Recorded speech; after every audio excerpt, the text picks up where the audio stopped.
കേരളത്തിന്റെ രാഷ്ട്രീയ ചരിത്രത്തിൽ ഇന്നേ വരെ ഒരു മുന്നണിക്കും സാധിക്കാത്ത ഹാട്രിക് വിജയം ലക്ഷ്യമിട്ടാണ് CPM ഇക്കുറി കച്ചമുറുക്കുന്നത്.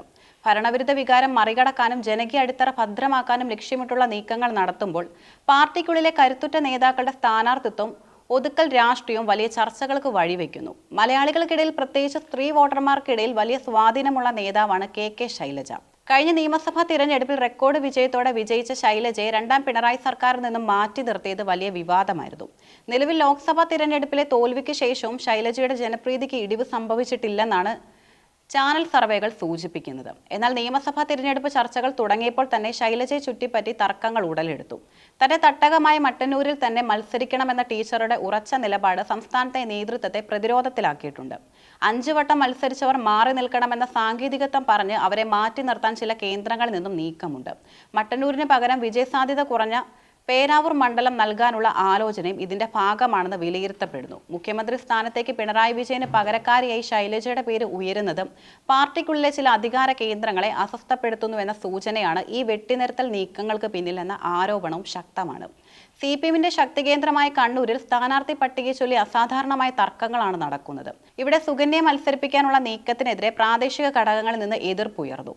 സംസ്ഥാന സെക്രട്ടറി MV ഗോവിന്ദന് താൽപര്യം മുൻ മാധ്യമ പ്രവർത്തകൻ MV നികേഷ് കുമാറിനെയാണ്. നികേഷിന്റെ വരവ് മണ്ഡലത്തിൽ പുതുചലനം ഉണ്ടാക്കുമെന്ന കണക്കുകൂട്ടലിലാണ് നേതൃത്വം. രാഷ്ട്രീയ കൊലപാതക കേസുകളുമായി ബന്ധപ്പെട്ട് പ്രതിരോധത്തിലായ കരായി രാജനെ മത്സരിപ്പിക്കുന്നത് മറ്റു മണ്ഡലങ്ങളിൽ പാർട്ടിക്ക് തിരിച്ചടിയാകുമോ എന്ന ഭയം നേതൃത്വത്തിനുണ്ട്. കോട്ടയത്തെ രാഷ്ട്രീയ ചിത്രം മാറ്റിമറിക്കാനാണ് CPM ലക്ഷ്യമിടുന്നത്. സജീവ രാഷ്ട്രീയത്തിൽ നിന്ന് മാറി നിൽക്കാൻ ആഗ്രഹിച്ചിരുന്ന മുതിർന്ന നേതാവ് K സുരേഷ് കുറുപ്പിനെ കോട്ടയം മണ്ഡലത്തിൽ മത്സരിപ്പിക്കാനുള്ള നീക്കം അപ്രതീക്ഷിതമായിരുന്നു.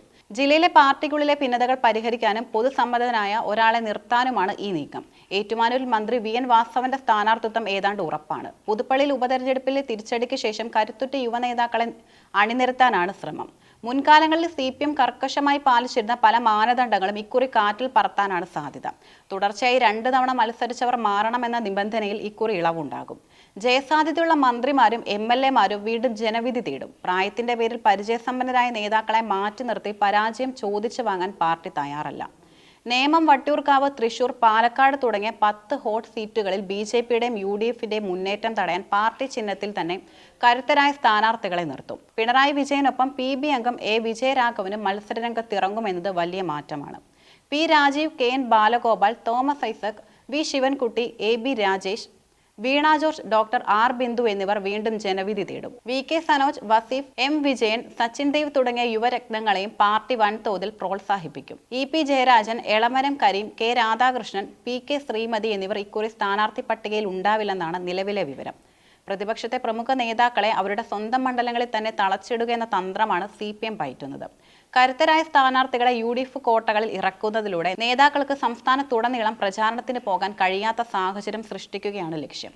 ഭരണവിരുദ്ധ വികാരം, കേന്ദ്ര ഏജൻസികളുടെ അന്വേഷണം, സ്വർണ്ണക്കടത്ത് വിവാദങ്ങൾ തുടങ്ങിയ പാർട്ടിയെ പ്രതിരോധത്തിലാക്കുന്നുണ്ടെങ്കിലും വികസന പ്രവർത്തനങ്ങളും ക്ഷേമ പദ്ധതികളും മുൻനിർത്തി ജനങ്ങളെ സമീപിക്കാനാണ് തീരുമാനം. വോട്ട് ചോർച്ച തടയാൻ കഴിഞ്ഞ തവണത്തെ സ്വതന്ത്ര പരീക്ഷണങ്ങൾ കുറച്ച് പാർട്ടി ചിഹ്നത്തിൽ കൂടുതൽ പേരെ മത്സരിപ്പിക്കും.